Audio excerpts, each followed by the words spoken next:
ক্লাসে পড়ানোর সময় এবং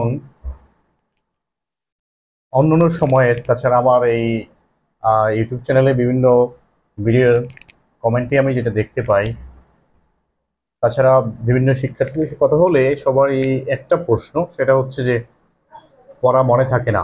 অনেক পড়ি কিন্তু পড়া মনে থাকে না। তো আজকে আমি পড়া কিভাবে অল্প পড়লেও অনেক বেশি দিন মনে থাকবে, কীভাবে খুব সহজেই পড়া নিজের মেমোরিতে কম্পিউটারের মতো সেভ করে রাখা যায়, এরকম কিছু কৌশল বলবো। যদি তোমরা এই কৌশলগুলো মনে রাখতে পারো, এই কৌশলগুলো মেনে চলতে পারো, তাহলে অবশ্যই তোমার যেটুকু পড়বে সেটুকু পড়া তোমার মেমোরির মধ্যে একেবারে খোদাই হয়ে থাকবে। তো অনেকেই আমরা বিভিন্ন সময় ওয়াজ শুনে যখন, তখন হুজুররা এই কথা বলে থাকেন যে এই ওয়াজের মাঠে শোনা কথাগুলো এই মাঠে যদি রেখে যান, তাহলে কিন্তু সেটা দিয়ে আপনার কোনো কাজে আসবে না।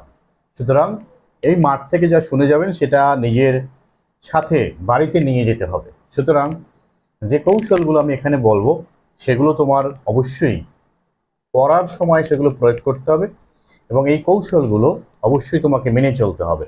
দেখা গেল যে তুমি এই কৌশলগুলো মেনে চললে না, কৌশলগুলো মেনে না চলার কারণে পড়া তোমার মনেও থাকলো না। তখন তুমি আবার সে একই কমপ্লেন করবে যে এখনও তো মনে থাকছে না। সেটা কিন্তু হবে না, তোমাকে অবশ্যই পড়া মনে রাখতে হবে। তো পড়া মনে রাখার সর্বপ্রথম যে কৌশল আমি তোমাদেরকে বলবো, সেটা অনেকেই মেনে চলতে পারবে এবং অনেকে মেনে চলতে পারবে না। এটা সাধারণত আমাদের শিক্ষার্থীরা মেনে চলতে পারে না, তাদের এটা একটা সমস্যা। সেটা হচ্ছে নিয়মিত পড়া। পড়া মনে রাখার অন্যতম এবং শ্রেষ্ঠ কৌশল হচ্ছে তোমাকে নিয়মিত পড়তে হবে। সাপোজ তুমি বাংলা বিষয় পড়ছো, সেই বাংলা বিষয়টাকে তুমি শুধু একদিন পড়লে আর এক মাসেও আর তুমি ধরলে না, সেটা কিন্তু হবে না। তোমাকে নিয়মিত পড়তে হবে। সাপোজ তুমি বিসিএস এর জন্য পড়াশোনা করছো, ইন্টারন্যাশনাল অ্যাফেয়ার্স তোমার মনে থাকে না, তো ইন্টারন্যাশনাল অ্যাফেয়ার্স তুমি মাসে একবার পড়ো অথবা 2 মাস পরে একবার পড়ো, তাতে কিন্তু হবে না। নিয়মিত পড়তে হবে। দ্যাট মিনস তুমি রুটিন করবে এমনভাবে যেন প্রত্যেকটি সাবজেক্ট প্রতিদিন তোমার পড়ার মধ্যে থাকে। সেজন্য তোমাকে নিয়মিত পড়তে হবে, তাহলেই পড়া মনে থাকবে। এরপরে 2 নম্বর যে কৌশল, সেটা হচ্ছে আমি বলবো বিরতি দিয়ে পড়া। অনেক শিক্ষাবিদ এই বিষয়টি তারা রিসার্চ করে দেখেছেন, যদি আমরা বিরতি দিয়ে দিয়ে পড়ি। এখন বিরতি দিয়ে পড়া মানে আমি একটু আগে তোমাদেরকে বলেছি যে তুমি হয়তো আজকে বাংলা পড়লে আর 2 মাস পরে গিয়ে আবার পড়লে, এটা এই বিরতি সেই বিরতি নয়। বিরতি বলতে তুমি বাংলা পড়তে বসছো, এখন তুমি 20 মিনিট পড়লে একটা না, তারপরে একটু 5 মিনিট বিরতি নিলে এরপরে আবার পড়া শুরু করতে পারো। অথবা তুমি আধা ঘন্টা বাংলা পড়েছো, এরপরে তুমি অন্য একটা সাবজেক্ট পড়তে পারো। এটাতে তোমার কি হবে, তোমার মধ্যে যে একটা একঘেয়েমি ভাব, ব্রেইন কিন্তু এটা নির্দিষ্ট সময় পর্যন্ত একটা বিষয়ের প্রতি নজর থাকে। সাপোজ তুমি যে কোনো একটা কাজ করতে গিয়ে দেখবে কিছু সময় তোমার খুব বেশি মনোযোগ থাকবে, আবার মাঝখানে বা এর মধ্যে বা নির্দিষ্ট একটা সময় পরে তোমার মনোযোগটা অন্য কোনো একটা বিষয়ের দিকে চলে যায়। আর সেই কারণে কিন্তু মানুষের ভুল হয় যে কোনো কাজে। সুতরাং এটা নির্দিষ্ট সময়, এখন সেই সময়টা তোমার উপরে নির্ভর করবে যে তুমি 20 মিনিট পরে বিরতি নিবে না আধা ঘন্টা পরে বিরতি নেবে। এই ক্ষেত্রে যে রিসার্চ করে যেটা দেখা গিয়েছে সেটা হচ্ছে এই পদ্ধতিটা অনেক বেশি কার্যকর, এবং এখানে মনীষীরা যেটা বলেছেন, শিক্ষাবিদরা, যে 20 মিনিট পর বিরতি নিলে। তো এই ক্ষেত্রে আমার মতে তোমার যদি ধারণ ক্ষমতার উপর এটা নির্ভর করবে। অনেকের রয়েছে একটা বিষয় 2বার পড়লেই মনে থাকে, আর অনেকের আছে 10বার পড়তে হয়। তো সেই ক্ষেত্রে যদি তোমার 10বার পড়ার প্রয়োজন হয়, তাহলে তুমি একটু বেশি সময় নিয়ে পড়বে, তারপরে বিরতি নিবে। তবে বিরতিটা নিতেই হবে, বিরতিটা নেওয়াটা ভালো। এবং এই বিরতির সময় তুমি কি করবে, অবশ্যই একটু হাঁটাহাঁটি করবে, একটু বিনোদনের বিষয়ের দিকে যাবে। বাট সেক্ষেত্রে এমন কোনো বিনোদনের দিকে যাবে না যে বিনোদনটা তোমার একটা নেশা। সাপোজ যদি তুমি গেমসে যাও, তাহলে গেমে তুমি যদি একবার ঢুকে যাও, তাহলে তোমার কিন্তু আর ওই যে তুমি যে একটা রুটিন করেছিলে সেই রুটিন আর মনে থাকবে না। যদি তোমার টিভি দেখার নেশা থাকে, নেশা যদি থাকে কোনো বিষয়ের উপরে, সেই নেশা জাতীয় কোনো দ্রব্য গ্রহণ করা যাবে না। সেটা হতে পারে মোবাইল ফোন, হতে পারে গেমস, হতে পারে টিভি সিরিয়াল, যেটাই হোক। অবশ্যই বিরতি নেওয়ার সময়টা তুমি হাঁটাহাঁটি করবে অথবা অন্য কারোর সাথে গল্প করে, যেভাবে হোক তুমি সময়টাকে পার করবে। তারপরে যে বিষয়টা তোমাকে হেল্প করতে পারে সেটা হচ্ছে আহ, পড়ুয়া বন্ধু অথবা পড়ুয়া ভাই বোন। এই বিষয়টা অনেক বেশি কার্যকরী একটা বিষয়। কারণ হচ্ছে তোমার পাশে যারা থাকবে তারা যদি পড়াশোনার মেন্টালিটির মানুষ হয় বা পড়াশোনা করার লোক হয়, তারা কিন্তু তোমাকে পড়াশোনার দিকে টেনে নিয়ে যাবে। যেমন তুমি হয়তো পড়াশোনায় তোমার মন বসে না, তোমাকে কিন্তু তোমার যদি পড়ুয়া বন্ধু থাকে, তোমার পড়ুয়া কোনো ভাই বোন থাকে, তাহলে সে তোমাকে আহ, পড়ার কথা বলবে। তখন তোমার কিন্তু মানসিক বিষয়টা ওটার উপরে কিছুটা হলেও আহ, ফিরে আসবে। যেমন আমার এক স্টুডেন্ট, তার যে বড় ভাই, সে হচ্ছে ডাক্তারি পড়াশোনা করছে, মেডিকেলে পড়াশোনা করছে। আহ, তো ওর যে ভাই, সে বলে যে আমার বড় ভাই মেডিকেলে চান্স পেয়েছে, মেডিকেলে পড়তেছে। এখন আমি যদি এখানে আহ, কোনোভাবে এই মেডিকেলে না পড়ি, অথবা আমার যদি কোনো কারণে এখানে চান্স না হয়, তাহলে আমার কিন্তু ফ্যামিলিতে অথবা আমার রিলেটিভদের কাছে আমার কিন্তু একটা অবস্থান থাকবে না, তাদের কাছে আমার নিচু হয়ে থাকতে হবে। তো এই যে ওর বড় ভাই একটা অবস্থানে গিয়েছে, সেটা দেখে কিন্তু সে ইন্সপায়ার্ড হয়েছে। সুতরাং তুমি যদি পড়ুয়া বন্ধুর সাথে মিশো, তোমার বাসায় যদি পড়ুয়া ভাই বোন থাকে, এই বিষয়টি তোমাকে অনেক বেশি ইন্সপায়ার করবে পড়াশোনার দিকে ঝুঁকে যাওয়ার জন্য, পড়াশোনায় তোমার নিজেকে স্যাক্রিফাইস করার জন্য, নিজেকে উজাড় করে দেওয়ার জন্য, নিজেকে বিলিয়ে দেওয়ার জন্য তোমাকে ইন্সপায়ার করবে। সুতরাং পড়ুয়া বন্ধুর সাথে মেশার চেষ্টা করবে। পড়ুয়া ভাই বোন এটা হচ্ছে সৃষ্টিকর্তার গিফট। যদি তোমার বাসায় পড়ুয়া ভাই বোন না থাকে, তাহলে অবশ্যই তুমি চেষ্টা করবে যেন তোমার শ্রেণীকক্ষের যে পড়ুয়া বন্ধুটি আছে, পড়ুয়া বান্ধবী আছে, তার সাথে বেশি মিশার। তবে এই ক্ষেত্রে দেখবে অনেক দুর্জন বিদ্বান হলেও পরিত্যাজ্য, এরকম একটা কথা রয়েছে। যার চরিত্র ভালো নয়, সে যদি অনেক বেশি পড়ুয়াও হয়, তাও কিন্তু তার সাথে নামে সেটাই বেটার। তো সেজন্য এই বিষয়টাকে খেয়াল রাখবে। তো আমি কিছুদিন আগে এখানে আমি একটা বিষয়ে আলোচনা করেছি, আমার ফেসবুক পেজ ইংলিশ এডুকেশন, সেখানে আলোচনা করেছি যে বন্ধু নির্বাচন করার সময় তোমরা কোন কোন বিষয়গুলো খেয়াল করবে। তুমি সেই পেজে আমার সেই ভিডিওটা দেখে নিতে পারো। আর যদি খুঁজে না পাও, তাহলে আমি তোমাকে সেই ভিডিওর লিঙ্ক দিব যদি তুমি কমেন্টে চাও। তো সেই কিছু বন্ধুর বৈশিষ্ট্য রয়েছে, সেটাও দেখবে। তবে পড়ুয়া বন্ধুর সাথে মিশলে তোমার পড়াশোনা মনে রাখার ক্ষেত্রে একটা উপকারী হিসেবে, হেল্পফুল হিসেবে কাজ করবে। কারণ সে তোমাকে পড়ার দিকেই সবসময় নিয়ে আসবে। কারণ হচ্ছে পড়ার দিকে যত তুমি বেশি মগ্ন থাকবে, ততই তোমার ব্রেইনে পড়াটাই নিয়ে সে রিসার্চ করবে, পড়া নিয়েই কাজ করবে। কারণ তখন ব্রেইন অন্য কিছু নিয়ে ভাববে না, সে তোমার পড়াটাকেই শুধু রিসিভ করার জন্য জায়গা তৈরি করবে। তারপরে যে বিষয়টি তোমাকে হেল্প করতে পারে, সেটা হচ্ছে চমৎকার একটি বিষয়, যেটা আধুনিক যুগের সর্বাধুনিক একটি পদ্ধতি, সেটা হচ্ছে শেয়ারিং। যদি তুমি যে বিষয়টি শিখেছো, সেটা যদি তুমি অন্য কারোর সাথে শেয়ার করো। সাপোজ তুমি হয়তো বাংলাদেশি অ্যাফেয়ার্সটা ভালো পড়ো, তুমি ইংলিশের গ্রামেটিক্যাল বিষয়গুলো ভালো পড়ো, তাহলে তুমি তোমার ক্লাসমেট হোক অথবা ছোটো ভাই বোন হোক, তাদেরকে এই বিষয়টি শেখাও। বেস্ট হচ্ছে তোমার ক্লাসমেটদের সাথে শেয়ার করাটাই ভালো। কারণ হচ্ছে তুমি হয়তো সিম্পল কমপ্লেক্স কম্পাউন্ড অংশটা ভালো করো, তুমি সিম্পল কমপ্লেক্স কম্পাউন্ড অংশটি আরও যদি তুমি ব্রেইনে পার্মানেন্ট করতে চাও, তাহলে তোমার ফ্রেন্ডকে শিখাও যে সিম্পল কমপ্লেক্স কম্পাউন্ড কীভাবে সহজে সমাধান করা যায়। তাহলে তোমার এই যে বিষয়টি তোমার মেমোরিতে আরও বেশি এটাকে গাঁথা হয়ে যাবে। কারণ হচ্ছে শেয়ারিং, অনেকে ভাবে যে কাউকে, হ্যাঁ, নলেজ নলেজ হচ্ছে এমন একটি বিষয় যেটা যদি মানুষকে দান করলে আরও বেশি বৃদ্ধি পায়। পৃথিবীতে একটাই সম্পদ যেটা কাউকে দান করলে বৃদ্ধি পায়, এছাড়া আর কোনো সম্পদ নেই যে দান করলে বৃদ্ধি পায়। হ্যাঁ, বলা হয় অনেকে, আমরা ধর্মীয় দৃষ্টিকোণ থেকে বলি যে গরিবকে 1 টাকা দান করলে 10 টাকা সওয়াব পাওয়া যায়, আরও বৃদ্ধি পায়। এখন সেটা রিলিজিয়াস দৃষ্টি থেকে হতে পারে, বাট এছাড়া এই যে বাস্তবিক ক্ষেত্রে, পৃথিবীর ক্ষেত্রে জ্ঞান হচ্ছে এমন একটা জিনিস যেটা তুমি কাউকে দান করলে, কারোর সাথে শেয়ার করলে তোমার আরও বেশি বৃদ্ধি পাবে। সেক্ষেত্রে তুমি যে বিষয়টি শিখেছো, সেই বিষয়টি অন্যের সাথে শেয়ার করো, তাহলে আরও বেশি তোমার এটা শানিত হবে। এটা অনেক মনীষী, অনেক শিক্ষাবিদ রিসার্চ করে দেখেছেন যে এটা প্রায় 70% মতো ইফেক্টিভ পড়াশোনা মনে রাখার জন্য। এরপরে হচ্ছে যেটা চমৎকার আরেকটা বিষয় তোমাকে হেল্প করতে পারে পড়াশোনা মনে রাখার ক্ষেত্রে, সেটা হচ্ছে অন্যমনস্ক না হওয়া। অন্যমনস্ক না হওয়ার জন্য কিছু কিছু বিষয় তোমাকে মনে রাখতে হবে।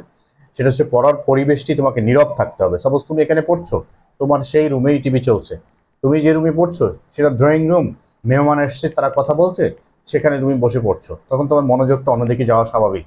এছাড়া তোমার মনোযোগ অন্যদিকে যাওয়ার জন্য আরেকটা বিষয় কাজ করে, সেটা হচ্ছে ডিভাইস। এই যে আধুনিক যুগে মোবাইল ফোন এমন একটা ডিভাইস যেটা স্টুডেন্টসদেরকে পড়াশোনা থেকে অনেক দূরে নিয়ে যায়। কিন্তু ডেভেলপ কান্ট্রিগুলোতে, আমাদের পাশের দেশ ইন্ডিয়াতেও কিন্তু প্রচুর পরিমাণে শিক্ষার্থী এই mobile phone, Android mobile phone ব্যবহার করে পড়াশোনা করছে, তারা কিন্তু এখানে সফল।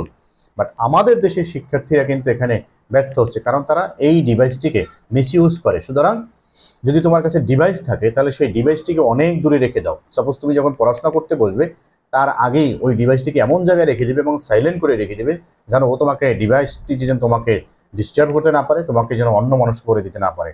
যদি তুমি অন্যমনস্ক হয়ে যাও, তাহলে তুমি খুঁজে বের করো কী কারণে তুমি অন্যমনস্ক হয়েছো, সেই বিষয়টি অ্যাভয়েড করার চেষ্টা করো। কখনোই মনোযোগ সরিয়ে নেওয়া যাবে না পড়াশোনা থেকে। তুমি যদি আধা ঘন্টা পড়াশোনা করো, তো সেই আধা ঘন্টা একেবারে সম্পূর্ণ মনোযোগ দিয়ে পড়াশোনা করতে হবে, অন্যমনস্ক হওয়া যাবে না। এটা তোমার পড়া যদি তুমি মনে রাখতে না পারো, তাহলে পড়া মনে রাখার জন্য এটা একটা কৌশল, যে তুমি মনোযোগ ধরে রাখবে এবং কী কারণে তোমার মনোযোগ নষ্ট হচ্ছে সেই বিষয়গুলো অবশ্যই অ্যাভয়েড করার চেষ্টা করবে। তার মধ্যে অন্যতম হচ্ছে পরিবেশ। পড়াশোনার জন্য নীরব পরিবেশ ছাড়া কিন্তু তোমার মনোযোগ থাকবে না। তারপরে দ্বিতীয়ত হচ্ছে ডিভাইস। যদি তোমার কোনো ইলেকট্রনিক ডিভাইস থাকে, লাইক মোবাইল ফোন, তারপরে টেলিভিশন, এই এক্সেট্রা, ল্যাপটপ, এগুলো সব একেবারে তুমি অন্যের কাছে জামিন রেখে দাও, অনেক দূরে রেখে দাও, তাহলেই তোমার পড়ায় মনোযোগ আসবে, পড়া মনে থাকবে। এরপর হচ্ছে তুমি এই যে বিরতির কথা বলেছিলাম, সেক্ষেত্রে অবশ্যই এটাও একটা কাজে আসবে, ঘড়ি ব্যবহার করবে। তুমি রুমে একটা ঘড়ি রাখবে, সেই ঘড়িটা ব্যবহার করে করে পড়াশোনা করবে। আমার এসএসসি পরীক্ষার সময় আমার মনে রয়েছে, টেস্ট পরীক্ষার পরেই আমি একটা রুটিন করেছিলাম।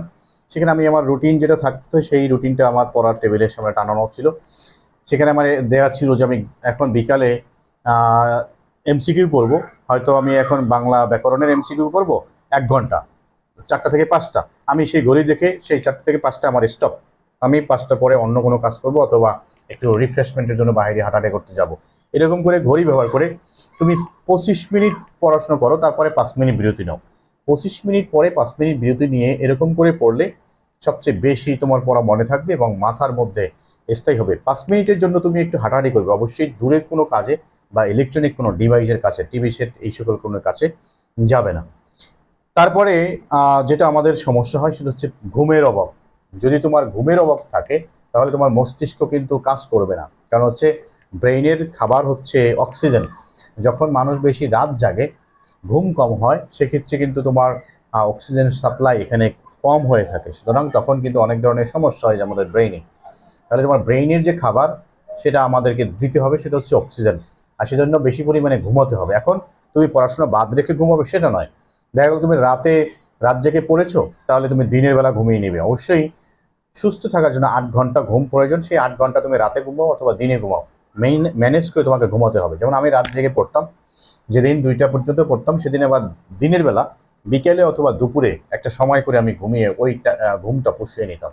সুতরাং এরকম করে তোমাকে পড়া মনে রাখতে হলে পর্যাপ্ত পরিমাণে ঘুমাতে হবে, মানসিকভাবে ফ্রেশ থাকতে হবে, মাথার মধ্যে কোনো চিন্তা নিয়ে আসা যাবে না, কোনো গার্লফ্রেন্ডের কথাও মনে করা যাবে না, কোনো বয়ফ্রেন্ডের কথাও মনে করা যাবে না, এবং পারিবারিক কোনো সমস্যা থাকলে সেগুলো থেকেও দূরে থাকার চেষ্টা করতে হবে। কারণ হচ্ছে ব্রেইন যে কোনো একটা বিষয় নিয়ে যখন ভাববে, অন্য কোনো বিষয় তোমার এখানে নিয়ে আসা যাবে না।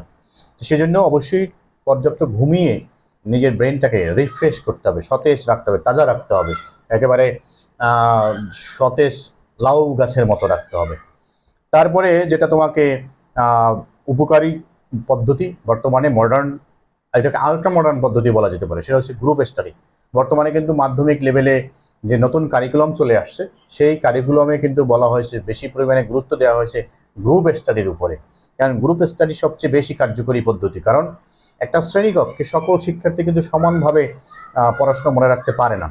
সৃষ্টিকর্তা সকলকেই ব্রেন দিয়েছেন, বাট কিছু কিছু এখানে মানুষের হয়তো জেনেটিক কোনো প্রবলেমের কারণে হতে পারে, অনেকেই সমানভাবে কিন্তু ব্রেইনে ক্যাচ করতে পারে না, সমানভাবে ধরতে পারে না, না পারার কারণেই শ্রেণীকক্ষে ফার্স্ট, সেকেন্ড, থার্ড এরকম হয়ে থাকে। সুতরাং গ্রুপ স্টাডি যখন করবে, সেক্ষেত্রে দেখবে একটা গ্রুপের মধ্যে ভালো স্টুডেন্ট থাকবে, একটু কম মেধাবী সেরকমও থাকবে। সুতরাং যখন তুমি ওই সবাই মিলে পড়াশোনা করবে, সেক্ষেত্রে কেউ দুর্বল থাকবে না, কারণ যে দুর্বল থাকবে তাকে কিন্তু অন্যরা টেনে তোলার চেষ্টা করবে। সুতরাং সবচেয়ে বেশি পরিমাণে গুরুত্ব দিতে হবে গ্রুপ স্টাডির উপরে। আশা করছি তোমরা গ্রুপ স্টাডি যত বেশি করবে, তত বেশি পড়া মনে রাখতে পারবে। এটা তোমাদের বর্তমানে একটা অনেক বেশি কার্যকরী পদ্ধতি। তারপরে আরেকটা পদ্ধতি বর্তমানে পড়া মনে রাখার, সেটা হচ্ছে ছড়া পদ্ধতি।